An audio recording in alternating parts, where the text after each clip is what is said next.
owned and controlled by the by the insurance companies. Healthcare insurance, but the insurance companies themselves.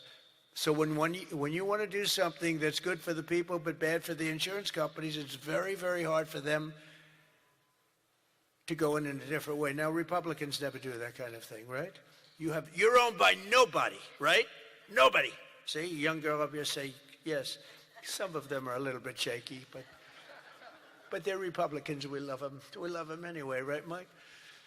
But they are owned by those big, powerful insurance companies that are making a fortune, and it's hard to get them to do the right thing. They know what the right thing is. So we want the money to be paid directly to the people and let the people go out and buy their own health care, and people love it.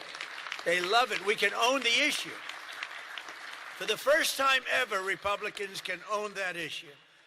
I'm also asking you to take swift action to codify my most favored nation policy on drug prices, the biggest.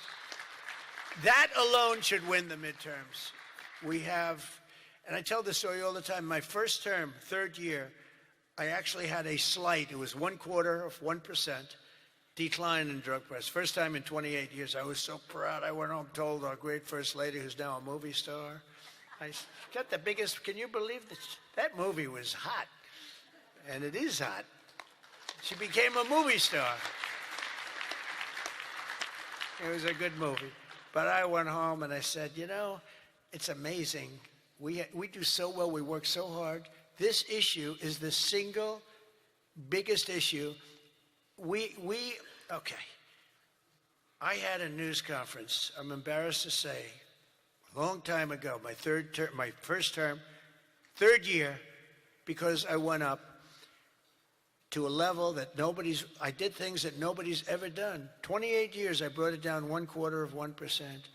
Now I brought it down 80%, 90%, 75%, depending the way it's driving the fake news crazy because I say 400%, 500%, 600, depending on the way you want to talk about it, if you want to talk about pricing. But using a conservative number, what we've done is we paid the highest price for drugs anywhere in the world, and now we pay the lowest price for drugs anywhere in the world. We are tied for the lowest price.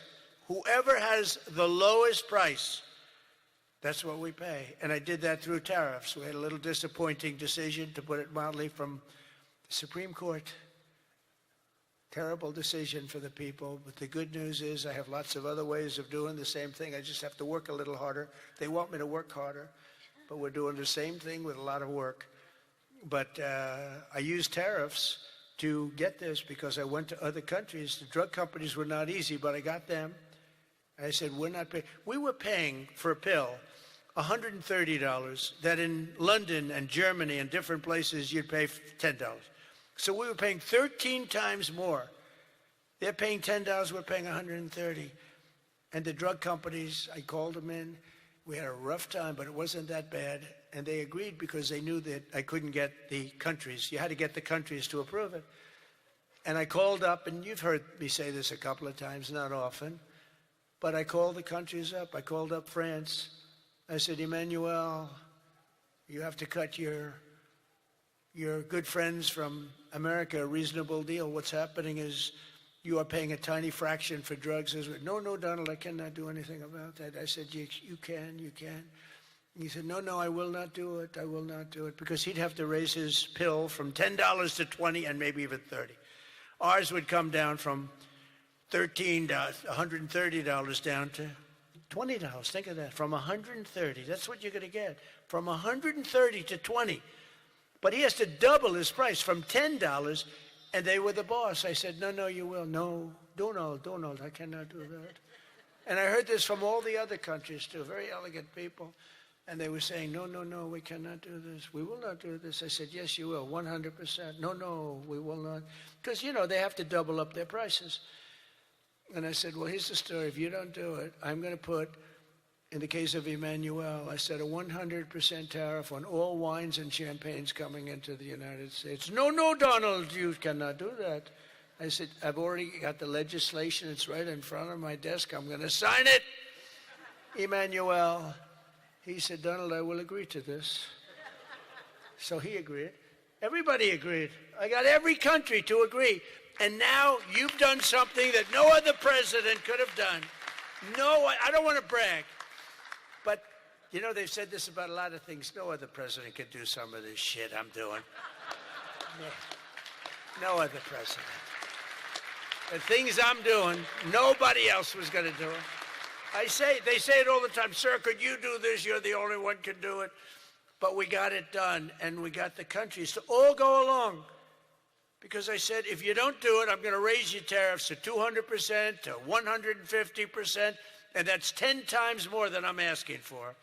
And every single one, if it took me 5 minutes, that was like a long time. I was doing badly with that one. So now we have most favored nation pricing into permanent law, and you should codify it.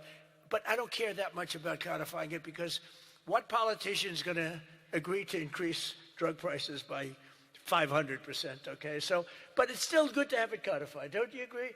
You know, they're saying, sir, we have to codify it. I said, that's okay, but I'm not. Other things you should codify. That I can tell you. This one, you should codify, because you want to take credit for it. You want to take credit for it. So if you can, please codify it. Get out there and codify. You're getting an 80%, 85%, 55%, 70% reduction in drug prices. Codify it. But if you don't, no president's going to raise it, in my opinion. Although they are crazy, you know, these people are crazy. They could find a way. You better get it codified. And as we work to bring down interest rates so that more Americans afford a house, I'm also asking you to ban the Wall Street firms, large Wall Street firms, institutional investors, from buying up thousands and thousands of single-family homes, hundreds of thousands of homes, because homes really are for people, not for hedge funds. We want to get the market out so they can do it, and we're stopping it. We want people to be able to buy a house. It's the American dream. Buying a house is a part of the American dream. And we must also stand up for the safety of our citizens. One of my guests at the State of the Union was Anya Zarutska, the mother of beautiful 23-year-old Ukrainian girl who was stabbed to death on a train in North Carolina by a deranged criminal, arrested more than a dozen times. And I had the mother, as you know, at the State of the Union, and she was devastated. Beautiful woman, devastated. Uncontrollably devastated. And we couldn't get one Democrat to even clap. The Republicans clapped and went wild, and they loved her. Not one Democrat in that whole room even thought about clapping. They sat there frozen-faced. Disgusting. House Republicans should get every member of Congress on record and pass a tough new crime bill that imposes harsh penalties for dangerous repeat offenders, which this nut was, cracks down on rogue judges and prosecutors, and ends no cash bail once and for all. No cash bail is a big part. I mean, you have a man murder somebody, and by that afternoon, he's out on bail. No cash bail.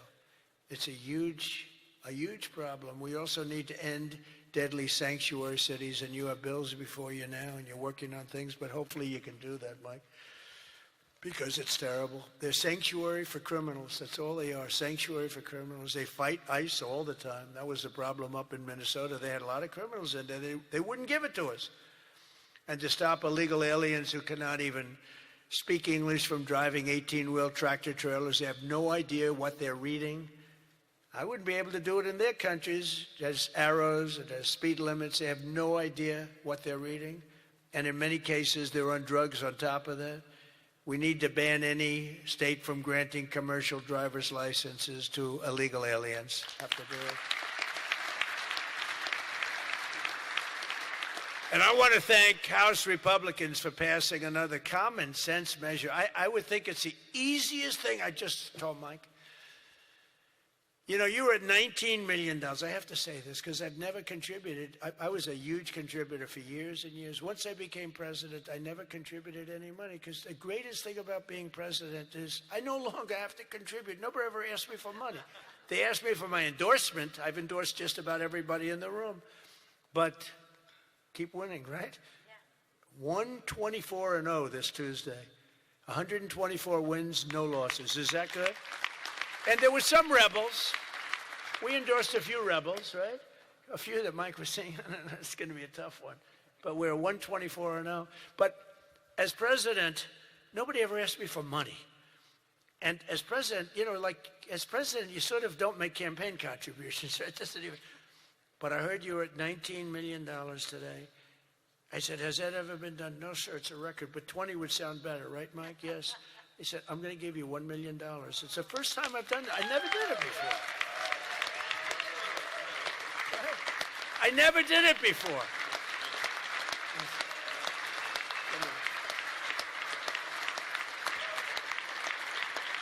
I never did it before. Now I'll be hit up by every political group, every Republican running. Sir, can I have some, give me a little cash. I'll have Emmer come up to me and say, how about a little cash for my campaign?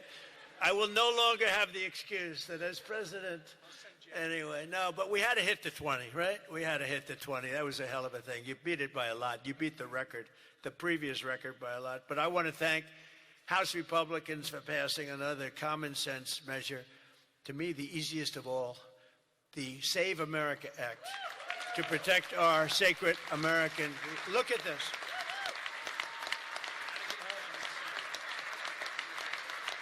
Look.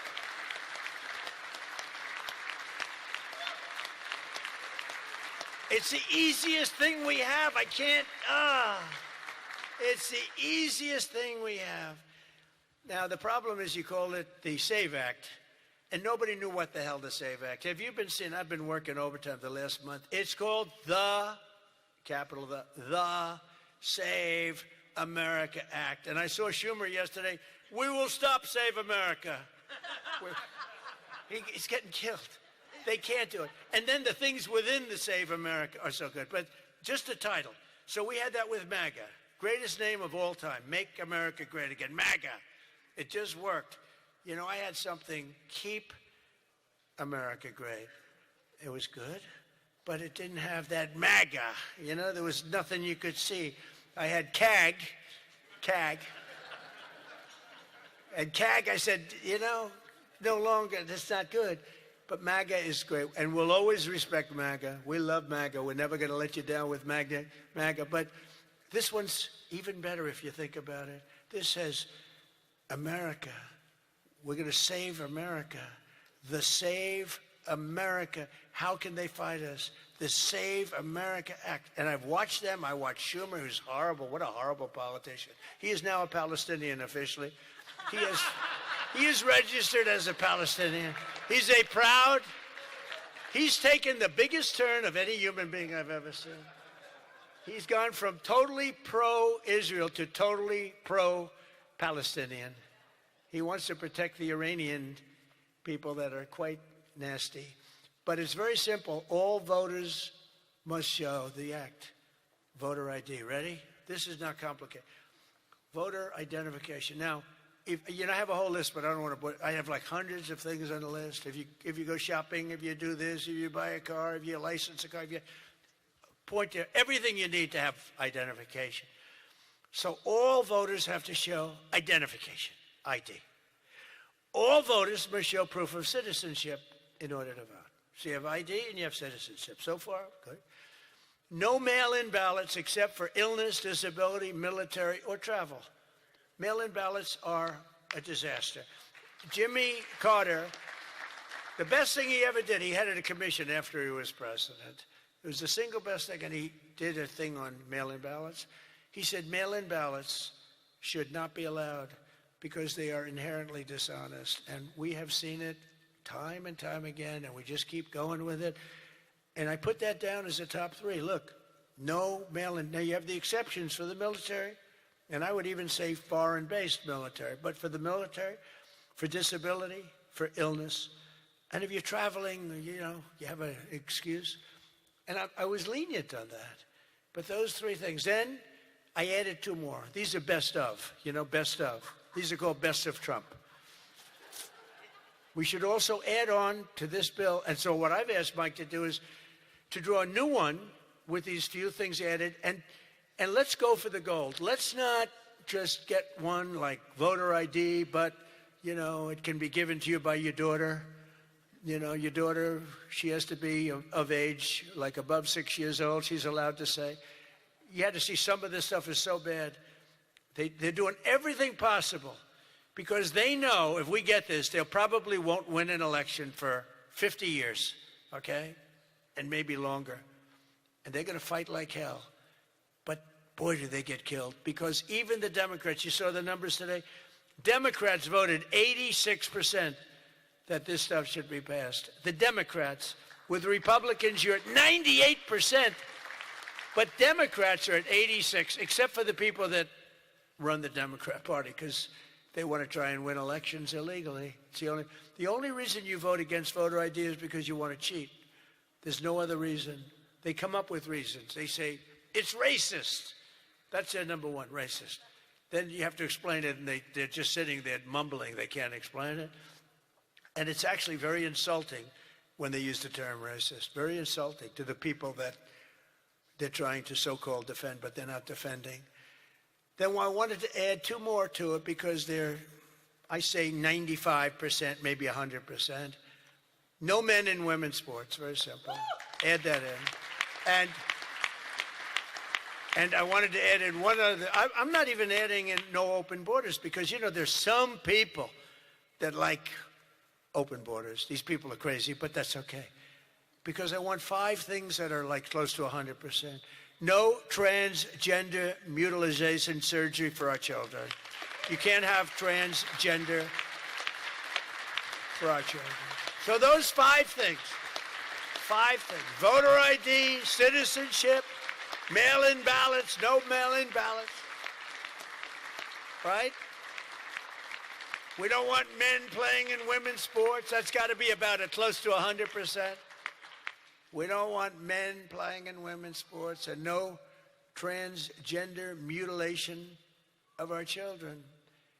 Now, that should be the easiest thing to get past that you've ever had. Each one, it's best of Trump. Those are best of Trump. I have some that are very popular, but I wouldn't put them in that category. This is the number one priority. It should be for the House. And I'd like to ask Tom, Steve, Mike, all of you, if you would, I'd like to have you go back and Lisa, hello, darling. She was screaming her affirmation of what I said. The kid went wild. She was so happy that somebody finally said, let's vote on this. Lisa, you're going to get it done. Okay, I'm going to count on you. Forget the men up here. I'm going to count. Deal. But it's actually a matter in a serious way of national survival. We can't have these elections going on like this anymore. You know, you use paper ballots. If right now they have watermark, it's so safe, it's so good. You put it, it gets under a light. It says, you know, a code. It's very, very hard to cheat. Another thing, and I don't even bring this up, it costs 7% the cost of those crazy machines. You know, I love the machines where they get the machines, they spend all this money, and they announce during the election that the tabulation will go along for another 3 weeks. Right? With mail-in voting, you know, there's not a country in the world that does mail-in ballots anymore. They tried it. France tried it. It failed. They go to paper ballots. They're all doing paper ballots right now. Most of them are doing paper ballots, except us. And nobody is doing what we're doing. And there's no elections so corrupt as the elections in the United States of America. And we can solve them with this. And the reason I put those other two that have not much to do with it is because they are equally popular. And I think it might help us. And for those people that like Pfizer, I said maybe you put them together because a lot of people feel very strongly about Pfizer. Some people don't, but the people that want it, they really want it. And generally, for whatever reason, they're opposed to what we're saying about, you know, about the ballots and about citizenship and all of those things. And so put them together and you might get a vote, but we have to get it done. And then we have to get the Senate to do it. But if you could send a bill up to the Senate, we're going for the gold. We don't want what was said. The SAVE Act, it was all right. Nobody knew what the hell it was, including me. I kept saying, what's this? Save America Act. Don't ever say Save Act again. It's a loser. The Save Act. Nobody has any idea what are we trying to save. It's the Save America Act. If you could send it up in full form, meaning to straight, we will, I think the Senate has to approve it. I really do. I think, and they're going to have to go the filibuster, and maybe it's going to be the talking filibuster like the old days, the great Jimmy Stewart, right? Remember the great movie, Jimmy Stewart? But they have to get it done, because if we don't get this done, if it takes you 6 months, I'm for not approving anything. I'm for not approving anything. I don't think we should approve anything until this is approved. And they can't win politically. Look, you have them in a corner, and they're listening to every word I'm saying, and it doesn't matter, because they can't win it politically. Because when they say, we don't want voter identification, we don't want proof of citizenship, all these things are just losers for them. And they won't be able to withstand it. Just like at the State of the Union, they started clapping at the end. I said that. And the reason, because politically, you have to stand for these great people that were being. And the word came out from people watching it on television, you guys are getting killed. And this is an even bigger example. So if I could ask the people in this room to go for the gold. We're going for the gold. We're not going for the bronze. We're not going to sign a watered-down version like has been sent up there. Let's go for the gold, and let's just not accept anything else. I'll tell you what, I'm willing to just sort of say I'm not going to sign anything until this is approved. I really am. That's how bad it is. And we're going to have to push the Senate, because you have 4 or 5 senators that are, I don't know, 4 or 5 Republican senators. You'll have to explain them to me, but we're not going to get into that. But we're going to push them to get it done, because I don't think you can politically exist if you're not going to do voter ID and these things. I don't think the people in this country will stand for it. So I'm making my biggest plea tonight. It'll make you, and I'm not doing it for this reason at all. It'll guarantee the midterms. It'll guarantee the midterms. If you don't get it, big trouble, my opinion. If you get this, your midterms, and they know it.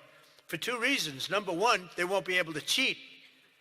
And number 2, the people are demanding it.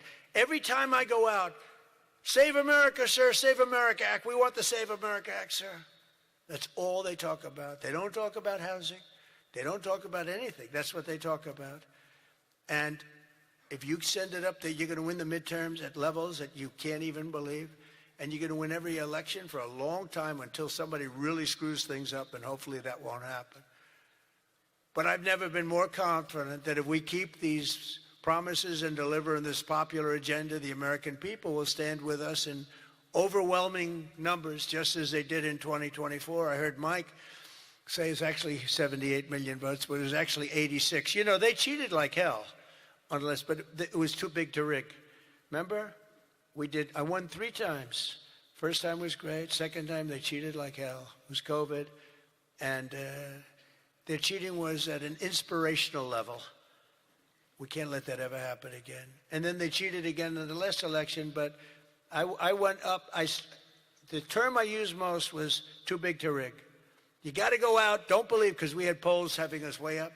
I said, don't believe the polls. Go out and vote. Make it too big to rig. And that's what happened. A couple of races they cheated on, they got away with it. A couple of Senate races, my opinion. But we have to make it too big to rig, and that's what we did. But we shouldn't have to win an election that way. You're going to have a hard time winning elections that way. So you got to get that passed. And if we fight, we will win, and we will make our country safer and stronger and richer and greater than it ever has been before. And I want to say, very importantly, because they would like you not to say this, because this is a terrible thing in their opinion to say, God bless you and God bless America. Thank you very much, everybody. Thank you very much.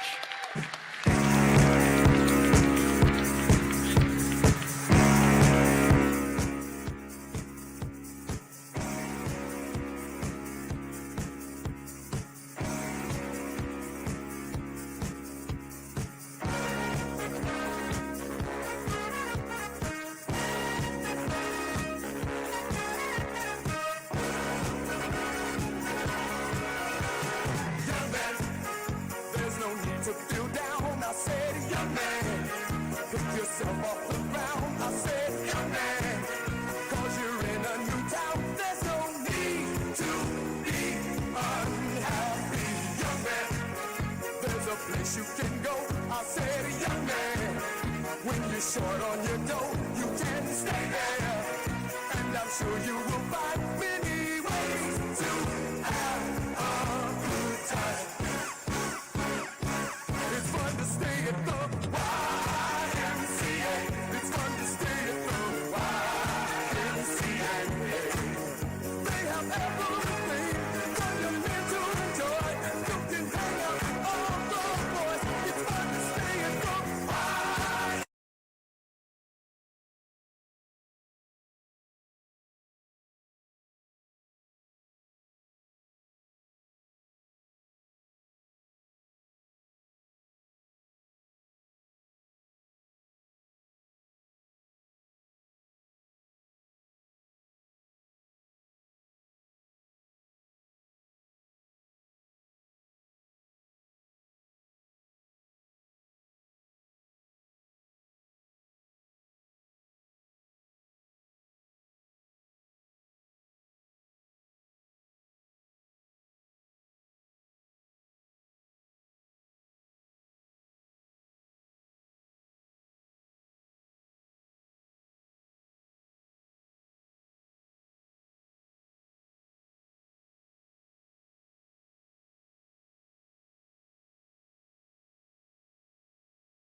check on the.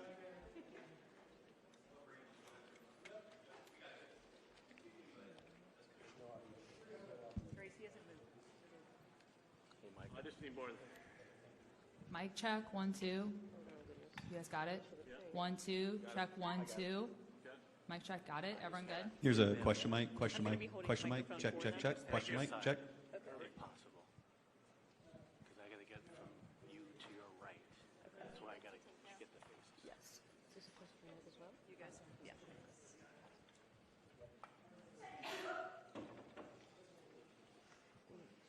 You're saying on wireless, right? Yeah.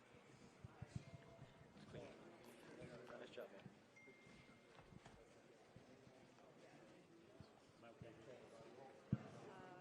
Just stay like back there.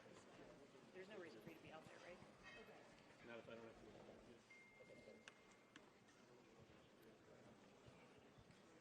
And when this wraps, we're going to. Oh,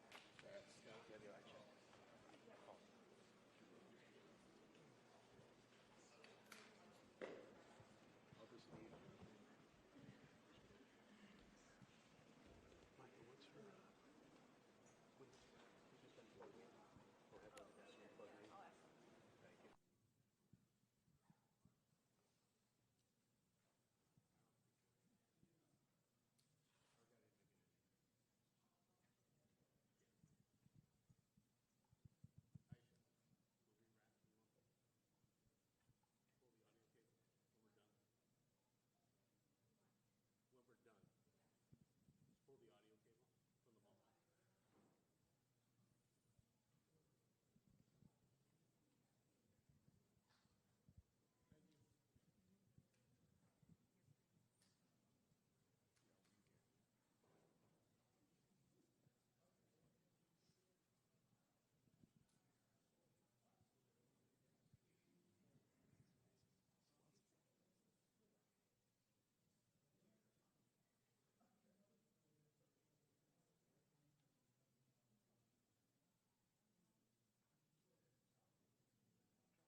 Hello, everyone. Thank you very much. It's been a very big 2 days, I have to say. And we'll be heading back to Washington, D.C. right after this. And I'd like to wish everyone a very good evening. And over the weekend, the United States military and the Israeli Defense Forces continued Operation Epic Fury very successfully. Over the past 9 days, we've carried out some of the most powerful and complex military strikes and maneuvers the world has ever seen. Now, you add that up to all of the other things, Midnight Hammer, getting rid of the nuclear threat from Iran, which was a big moment in history, in my opinion, and the great success we've had in Venezuela and all other places. Every place we've gone, we've had tremendous success. But while we're doing all of these things, we're achieving major strides toward completing our military objective. And some people could say they're pretty well complete. We've wiped every single force in Iran out very completely. Most of Iran's naval power has been sunk. It's on the bottom of the sea.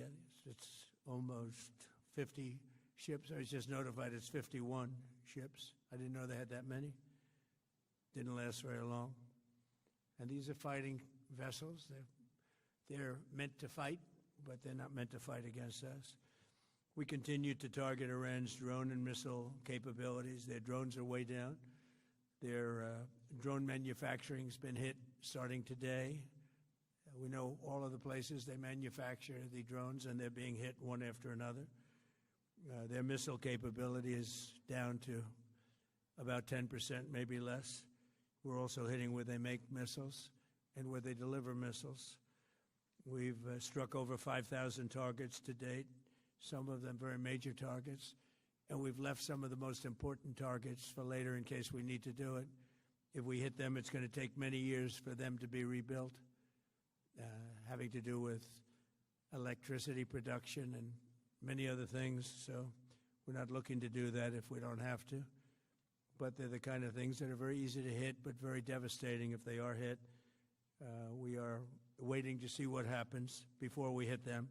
We could take them all out in one day, but it's all resulting in a 90% decline in various things, but in particular, Iranian missile launchers and 83% drop in drone launchers. As you know, the drone launchers are pretty well shot, but we're at over 90% decline in the Iranian missile launchers, which is very hard to reproduce and very hard to get. And usually what we were able to do through great equipment, a lot of smart people, as soon as they sent a missile up from a launcher, we were able to knock out that launcher within a period of 5 minutes or less, accurately right on the noggin. So now we have low-cost interceptors effectively combating Iranian drones, and our B-2 bombers recently dropped dozens of 2,000-pound bombs to destroy missile launchers all over Iran and buried deep under Iranian soil in many cases. The soil was no match. And we're also annihilating the manufacturing base that the regime uses to build drones and missiles at a rate that nobody thought was possible. We're knocking them out. We know where they all are. We're knocking them out very quickly. We're ahead of our initial timeline by a lot. I would say that we probably would not have thought after a month we'd be here, in addition to the fact that we've taken out the leadership twice and maybe 3 times. And we, as you know, we want to be involved. We don't want another president that maybe wouldn't be willing to do what I'm willing to do for the good of the world, for the good of our nation, to be stuck with the situation in 5 years or 10 years from now. So we think they should put a president in, or the head of the country in, that's going to be able to do something peacefully for a change. They've been doing this for 47 years, killing people for 47 years, whether it's the barracks or even the SS Cole where they were involved. Very strongly, they always denied it. But where they were very strongly involved, and all of the people that died through the roadside bombs died and are right now walking around with no legs, no arms, a face that's been so badly damaged.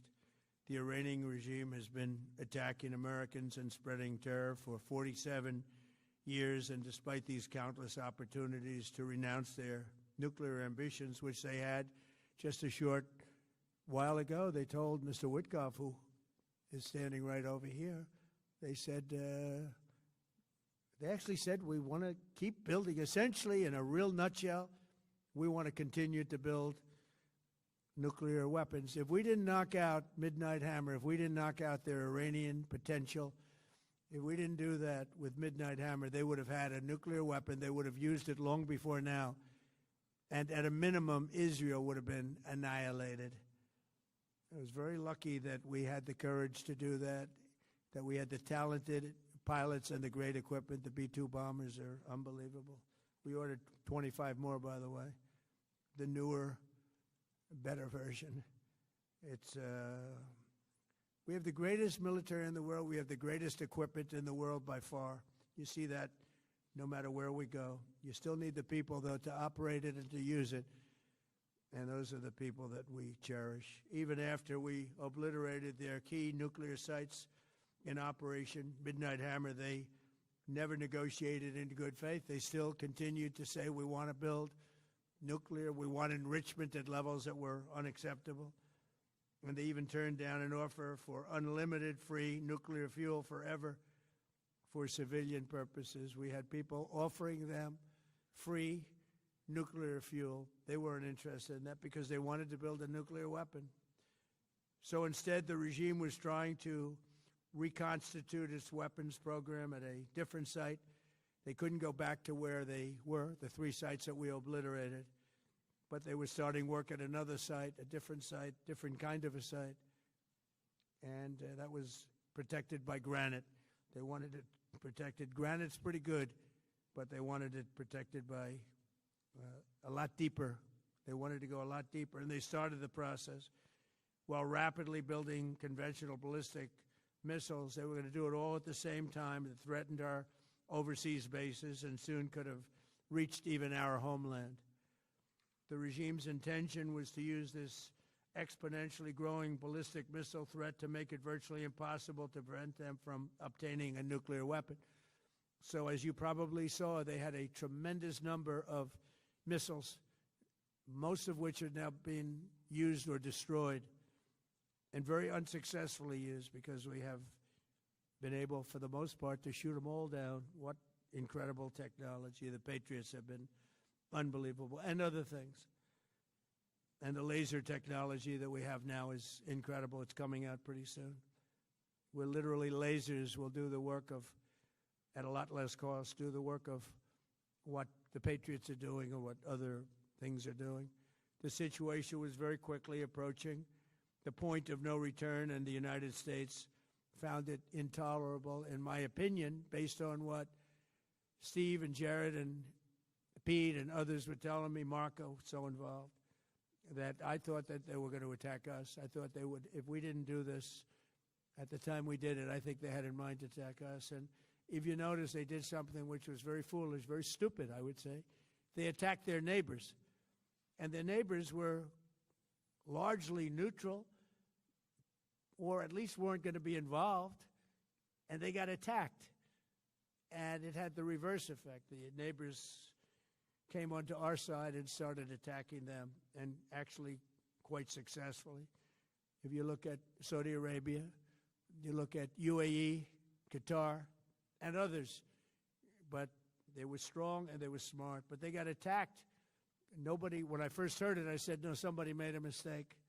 There was no mistake. UAE had over 1,000 missiles shot at it, knocked them almost all down. On the very first day I came down the escalator in 2015, I said, quote, I will stop Iran from getting nuclear weapons, and all I'm doing is keeping my promise. Think of that. That was in 2015. I said it. It was a threat then and a much bigger threat now, but no longer a threat, not for a long time anyway. We want to keep it that way. As we continue Operation Epic Fury, we're also focused on keeping energy and oil flowing to the world. and I will not allow a terrorist regime to hold the world hostage and attempt to stop the globe's oil supply. And if Iran does anything to do that, they'll get hit at a much, much harder level. I will take out those targets that were easy and that I mentioned just before. We'll take them out so quickly, they'll never be able to recover, ever. If they want to play that game, they better not play that game. In the long run, oil supplies will be dramatically more secure without the threat of Iranian ships, drones, missiles, nuclear menace, or anything. So the Strait of Hormuz is going to remain safe. We have a lot of Navy ships there. We have the best equipment in the world, inspecting for mines. Again, most of their ships are down at the bottom of the sea, but we will hit them so hard that it will not be possible for them or anybody else helping them to ever recover that section of the world if they do anything. In recent years, the regime and its terror proxies have launched attacks on hundreds of commercial vessels. We're putting an end to all of this threat once and for all, and the result will be lower oil prices, oil and gas prices for American families. We've done that. We've done it. We brought it very low. This was just an excursion into something that had to be done. We're getting very close to finishing that, too. In the meantime, during this brief disruption, the United States is offering political risk insurance to any tankers operating in the Gulf. So we're putting up risk insurance. We'll perhaps go alongside of them for protection. We don't think it'll be necessary if it is. And if they do anything, the price will be incalculable. It will be so great that they will have wished they never did it, because you have to keep the straits flowing. With all of that, it affects other countries much more than it does the United States. It doesn't really affect us. We have so much oil. We have tremendous oil and gas, much more than we need. We have Venezuela now as our new partner, great partner. They've worked out so wonderful. We're working with the administration, the president, and it's a massive source of oil, gas, everything. But we're in a very good position, but very unfair to other parts of the world, like China as an example. I mean, we're doing this for the other parts of the world, including countries like China. They get a lot of their oil through the straits. So we're doing this. We have a very good relationship with President Xi in China. I'm going there in a short period of time, and we're protecting the world from what these lunatics are trying to do, and very successfully, I might add. We're also waiving certain oil-related sanctions to reduce prices. So we have sanctions on some countries. We're going to take those sanctions off till this straightens out. Then who knows, maybe we won't have to put them on. There'll be so much peace. But when the time comes, the U.S. Navy and its partners will escort tankers through the strait if needed. I hope it's not going to be needed, but if it's needed, we'll escort them right through. And we have the greatest mine-sweeping ability. We have the greatest ships, and all of the, we know exactly where they're placed. We'll get them out of there very fast, but we hope we don't have any of that. And again, if they do that, if they play that game, we're going to hit them at a level that they have not seen before. So we're winning very decisively. We're way ahead of schedule. Our military is the greatest in the world, with the greatest equipment and the greatest people in the world. Nobody's ever seen anything like it. Iran's a very powerful country. They were going to take over the Middle East. If we did not hit them, they were going to take over the Middle East. They had thousands and thousands since their last hit. They had thousands and thousands of missiles and everything else. Most are now destroyed. But they were going to take over the Middle East. Those weapons were aimed at Middle Eastern countries that had nothing to do with this. They were going to take over the Middle East, and they were going to try and destroy Israel. So we stopped it with good timing, and we're very proud to be involved in this, and it's going to be ended soon. And if it starts up again, they'll be hit even harder. Thank you very much for being here. Go ahead. Any questions? Thank you so much. Go ahead. Do you approve of Iran's new supreme leader? And secondly, can you tell us more about your call with Russian President Vladimir Putin today? Yes. What did you discuss? Yes, I had a very good call with President Putin. We had a lot of people on the line from our side, from his side. We were talking about Ukraine, which is just a never-ending fight. And look, there's tremendous hatred between President Putin and President Zelensky. They can't seem to get it together. But I think it was a positive call on that subject. And we obviously talked then about the Middle East. And he wants to be helpful. I said, you could be more helpful by getting the Ukraine-Russia war over with. That would be more helpful. But we had a very good talk, and he wants to be very constructive. Yeah, please. Yeah, please. Thank you, Mr. President. On Iran, you called it an excursion. You said it would be over soon. Are you thinking this week it will be over? No, Are you talking but soon. about days? I think soon. Okay, and with respect Very to soon. Look, everything they have is gone, including their leadership. In fact, there are 2 levels of leadership, and even actually, as it turns out, more than that. But 2 levels of leadership are gone. Most people have never even heard about the leaders that they're talking about. So it's obviously been very, very powerful, very effective. to Cuba, you said that Cuba wants to make a deal. Yes. What would the United States get in return for that, and why should Americans trust Marco Rubio to negotiate it? Well, Marco Rubio is doing a great job. I think he's going to go down as the greatest Secretary of State in history.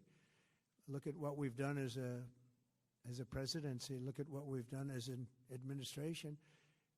They trust Marco, and so do the American people trust. He's been successful no matter where he's been. He also speaks the language, which is always nice and always helpful. But he's dealing, and it may be a friendly takeover. It may not be a friendly takeover. It wouldn't matter, because they're down to, as they say, fumes. They have no energy. They have no money. They're in deep trouble on a humanitarian basis. And we don't want to see that, but they were very, very bad to a lot of people, as you know, and a lot of people living on the Cuban-American vote, which I got at record levels. Very important. Those people are very important to me. I know what they went through. They went through hell. Some of them have gone on to be some of the most successful people in the country. Cuban-American business people, some of them are like the most successful in the country. And a lot of them are friends of mine, because I've been fighting this battle with them for a long time. The Castro regime was brutal, but they lived off Venezuela. Now they don't live off Venezuela. Sends them no energy, no fuel, no oil, no money, no nothing. They lived without Venezuela. They couldn't have made it. And we cut them off from everything else. So, they're going to make either a deal, or we'll do it just as easy anyway. Yeah. Please, go ahead. Tomahawk missile likely destroyed that Iranian girls' school. So will the U.S. accept any responsibility? Well, I for haven't that strike? seen it, and I will say that the Tomahawk, which is one of the most powerful weapons around, is used by, is sold and used by other countries, you know that. And whether it's Iran, who also has some Tomahawks, I wish they had more, but whether it's Iran or somebody else, the fact that a Tomahawk is very generic. It's sold to other countries, but that's being investigated right now. Yeah, please. Thank you. Mr. President, you've said the war is, quote, very complete, but your defense secretary says this is just the beginning. So which is it, and how long should Americans be prepared Well, I think for you could this war say to it last both. for? It's the beginning of building a new country, but they have no Navy, they have no Air Force, they have no anti-aircraft equipment. It's all been blown up. They have no radar, they have no telecommunications, and they have no leadership. It's all gone. So, you could look at that statement. We could call it a tremendous success right now as we leave here. I could call it, or we could go further, and we're going to go further. But the big risk on that war has been over for 3 days. We wiped them out in the first 2 days. When you think about it, it's incredible. We wiped out a big Navy, very powerful Navy. These were ships. These were serious ships. These were ships that you buy when you want to win battles. They're They're all on the bottom floor. The sailors are all running off their ships. They refuse to get on the ships. The Air Force is gone. Everything's gone. The missiles are down to a trickle. The drones are down to probably 25%, and they'll soon be down to nothing. We'll have where they manufactured the drones are under fire as we speak. They're being hit. So the rest is going to be a determination as to my attitude, along with the people in the Trump administration, what we want to do. Thank you. Yeah, please. Can I ask you, you mentioned you were going to waive certain additional oil waivers or sanctions. Can you talk a little bit more about that and address in particular? Well, are we're you looking to considering keep the measures oil like- prices down. We went artificially up because of this excursion into a very positive thing. I mean, this was an excursion that a lot of people wouldn't have done. I knew oil prices would go up if I did this, and they've gone up probably less than I thought they'd go up. But I don't think anybody thought we were going to be this quickly successful. This was a military success, the likes of which people haven't seen. We have the best military. We have the best equipment. We have, I believe, the best generals. We have the best. And this went very quickly. We talked about that with President Putin. He was very impressed with what he saw because nobody's ever seen anything quite like it. You know, Iran was a very powerful military country with all of the missiles. Now, you had the double attack. You had the original attack with us and Israel, and that knocked them for a loop. Then you had the B-2 bombers, which took out their nuclear capability, and they would have had a nuclear weapon within 2 weeks to 4 weeks. And they would have used it long before this press conference. And we might have had a much different press conference if we had a press conference at all. But it's been amazing. The military success that we've had is truly unprecedented. You've told your congressional colleagues that you will not sign any piece of legislation until the Save America Act is passed. Does that include the confirmation of Senator Mullen as your next DHS secretary? Does that mean a DHS funding bill?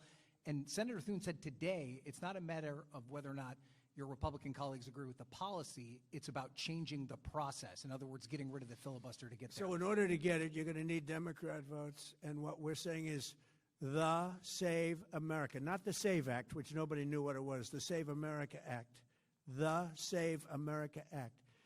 And that's voter ID. We want voter ID. We want to be able to see a picture of the voter. We want to be able to see that the voter is legitimate. We want, very importantly, confirmation that this voter is a citizen of the United States of America, and we want no mail-in ballot scams. So we have exceptions for the military, for sick, for disabled, and for people that are away, business trips or whatever. Even vacations will be very liberal in that. We've added two things to it: no men in women's sports and no transgender mutilization of our children. We don't want it's mutilization of our children, and we don't want that. So we added those two things. That's the 5 points. We have 5 very good points. It polls at 86% with Democrats. Think of that. The overall vote is 86%. With Republicans, it's 98%. And the only one opposed to it is a Democrat leadership because they cheat. They want to cheat. So we added those 2 points. We're going for the gold, and we're going to have to fight like hell. Now, certain things will happen. Certain things will take place. I'm here to do a great job for the country. But we don't have a country if we're going to have elections that are so corrupt and so dishonest like we've witnessed over the last period of time. You know, as an example, virtually nobody has a system of mail-in ballots like we have. No other country in the world. France went away from it. They all went, you know why? Because it's corrupt. And Jimmy Carter, when he had a commission, frankly, I think it's probably the best thing Jimmy Carter did. He said, you can't have mail-in voting because it's inherently dishonest. And it's turned out to be totally dishonest, so we're going to fight for it. Yeah. Has Iran activated any sleeper cells inside the U.S.? There's reports that they have press that trigger button to activate those cells, at least abroad? Well, they've been trying for a long time. We've been very much on top of it. One of the things we have to do is get the Democrats to stop the Democrat shutdown, because, as you know, the apparatus that looks into that, Schumer and the Democrats have shut it down, which tells you they probably hate our country a lot. But the Democrats have to open that up. But we've got very, very good intelligence into that. We know a lot of different things that have happened that have been very bad. A lot of them came in during the Biden open border period, but we have them under, we've got them, we're watching every single one of them. Yeah, we know a lot about them. The biggest problem we have is the Democrat shutdown. We know a lot about them, but the shutdown doesn't allow us to do what we have to do. Do you have to take him out? Does he have a target on his back? You mean the new supreme leader? You mean the son? How can there be an Iran with Well, another I Ayatollah? don't want to say that, but you know, I was disappointed because we think it's going to lead to just more of the same problem for the country. So I was disappointed to see their choice. Thank you, sir. You've said you have someone in mind to be the new Iranian leadership, if not the Ayatollah's son. What are you looking for in that person? Are you looking at someone internal, given that you just said that their leadership has been I decimated like the and idea wiped of out? internal and eternal, come to think of it. But I like the idea of internal because it works well. I mean, I think we've proven that so far in Venezuela. We have a woman, Delcy, who has been, president of the country, very respected, she's doing a great job. And it's, no disruption. We had, as you remember, Iraq, where everybody got fired. The military got fired, the police got fired, the politicians got fired. There was nobody. And you know what they turned into? ISIS. And we don't want that. We don't want that. So I would like to see people that are inside go. Now, they talk about the son of the Shah. They talk about other people. But, hasn't been there in many, many years. We have a formula that's been very good so far, and I think it'll continue to be good. The relationship is extraordinary with Venezuela, smart country. We've taken out 100 million barrels of oil. It's right now in Houston being taken care of and made so beautiful. And you have to see this at work. They have, it's brought to the refineries. It's being refined in Houston, which is made exactly for that product. And so far, but it's 100 million barrels of oil, and now they have another 100 million barrels coming. And it's like a partnership. We're getting along so well with them. It's great for Venezuela, and it's great for the United States. Yeah, please go ahead. Mr. President, you just suggested that Iran somehow got its hands on a tomahawk and bombed its own elementary school on the first day of the war. But you're the only person in your government saying this. Even your defense secretary wouldn't say that when he was asked, standing over your shoulder on your plane on Saturday. Why are you the only person saying this? Because I just don't know enough about it. I think it's something that I was told is under investigation. But tomahawks are used by others, as you know. Numerous other nations have tomahawks. They buy them from us. But I will certainly, whatever the report shows, I'm willing to live with that report. Yeah, please. You said earlier that we've already won in many ways, but we haven't won enough. What do you consider enough? What's your baseline? Where they're not going to be starting the following day to develop a nuclear weapon. Where they'll look at that man and some other people from the administration and say, all right, we're not going to do it. They were not willing to say that. And when Steve called up and he said that to me, I said, well, here we go. Let's do it the hard way. But the hard way, I think, is probably the easy way. When basically I can see that they will no longer have any capacity whatsoever for a very long period of time of developing weaponry that could be used against the United States, Israel, or any of our allies. We have great allies in the Middle East, great countries that are allies. And they were staying out of it until they got hit. Someday they'll have to do a story. Why did he do that? Why did they do that? But they were going to hit them. If I didn't hit them first, they were going to hit our allies first. I believe, upon information and belief, But I believe that he was going to, they were going to take over the Middle East. They were looking to take over the Middle East. Now, had Operation Midnight Hammer not taken place, that was definite, because they would have had a nuclear weapon within a matter of weeks. But that took place. That was a setback. But look at the number of missiles they were able to buy and make over the last 6 months. And those missiles were aimed at various countries. And when you look at over 1,000 missiles shot at like UAE, they were looking to take over the Middle East. We got there first. We're lucky. I'll tell you what, the Middle East and those countries, very rich countries, are very lucky that I was president instead of somebody else.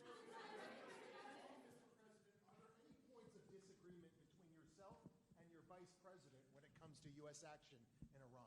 I don't think so, no. No, we get along very well on this. He was, I would say, philosophically a little bit different than me. I think he was maybe less enthusiastic about going, but he was quite enthusiastic. But I felt it was something we had to do. I didn't feel we had a choice. If we didn't do it, they would have done it to us. I felt, based on the negotiations that were being had by Steve Witkoff and Jared Kushner and Marco and Pete, and everybody was involved, I felt that they were looking to tap us along before they hit, and I thought they were going to hit. And if they hit us first, that would have been a very bad thing. In the back, please, in the back.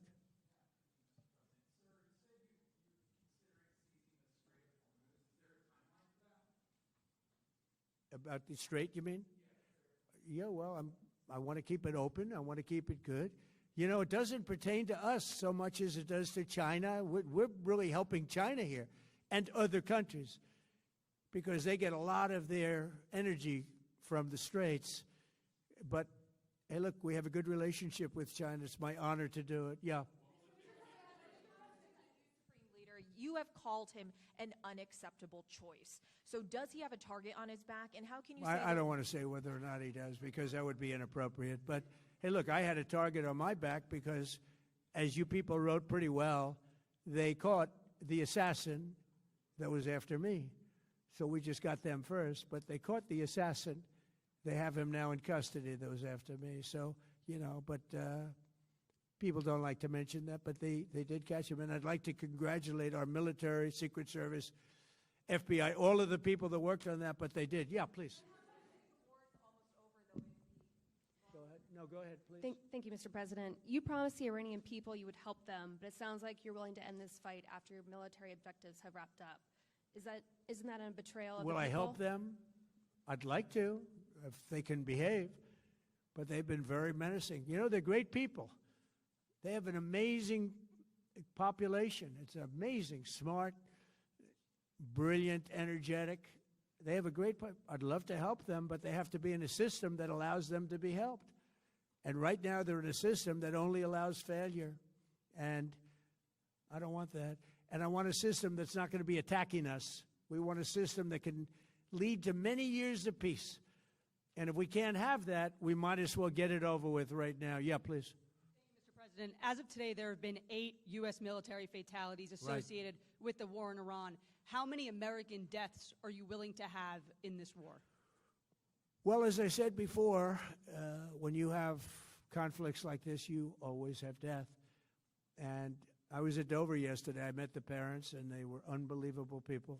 They were unbelievable people, but they all had one thing in common. They said to me one thing, every single one: finish the job, sir. Please finish the job. And I'll leave you at that. Thank you very much, everybody. Thank you.